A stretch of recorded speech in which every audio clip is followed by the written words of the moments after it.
Karl Marx foi um filósofo, ativista político e um dos fundadores do socialismo científico e da sociologia. Nasceu em 5 de maio de 1818 em Treveris, na então Prússia, Alemanha. Em 1842, trabalhando no jornal Gazeta Renana, conheceu Friedrich Engels, com o qual editaria e escreveria diversos livros. Mais tarde, o jornal é fechado pela polícia e Marx vai para Paris.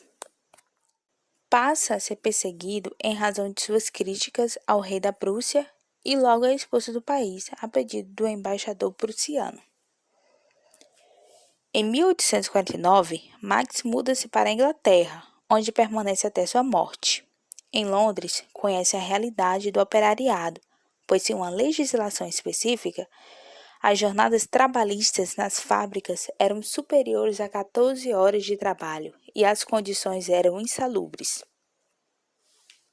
Já em 1864, Marx e Engels fundam a Associação Internacional de Trabalhadores, mais conhecida como a Primeira Internacional, que tinha como objetivo principal o de unir os proletariados de todos os países para assim fundarem um partido independente e tomarem o poder.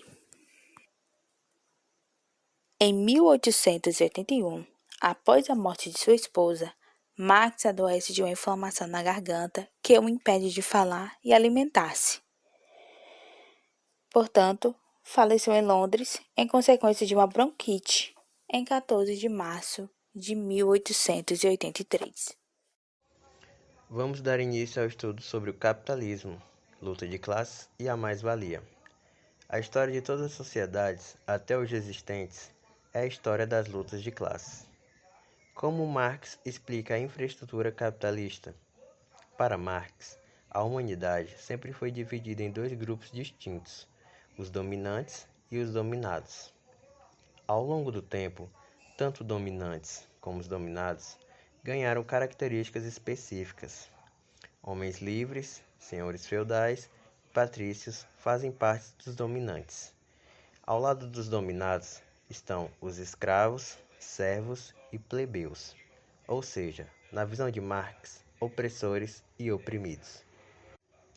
Claro que o modo de produção capitalística seguiria essa cartilha, onde os dominantes são chamados de burgueses e os dominados de proletários. Vamos trazer para o nosso cotidiano. Os burgueses são os donos das terras, das fábricas e das tecnologias que garantem a produção daquilo que é para a sobrevivência da humanidade. Porém, de nada adianta ter tanto e ninguém para trabalhar. O proletário, então, para não morrer de fome, vende o seu corpo e o seu tempo por um valor mínimo usado como garantia de que ele volte no dia seguinte. É nesse exato momento que entra a mais-valia, que nada mais é do que o lucro que a exploração do trabalho gera. Podemos observar um exemplo bem simples. Vamos supor que uma funcionária de uma fábrica de camisetas recebe R$ 40 por dia. Cada peça leva 1 hora para ser produzida e custa em média R$ 10, obviamente retirado do custo de produção. Em uma jornada de trabalho de 8 horas, ela produz um valor equivalente a R$ 80. Sendo assim, em meu expediente, ela produz o mesmo valor que irá receber ao fim do dia.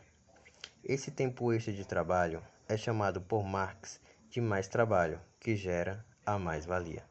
Valia é que permite o dominante investir no seu negócio, ampliando sua estrutura e empregando mais pessoas nesse sistema.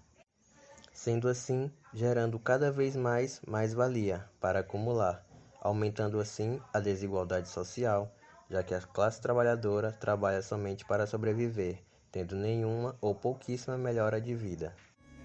Então é isso, pessoal. Obrigado por assistir.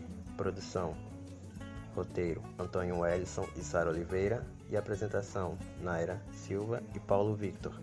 Edição: Isabela Indica.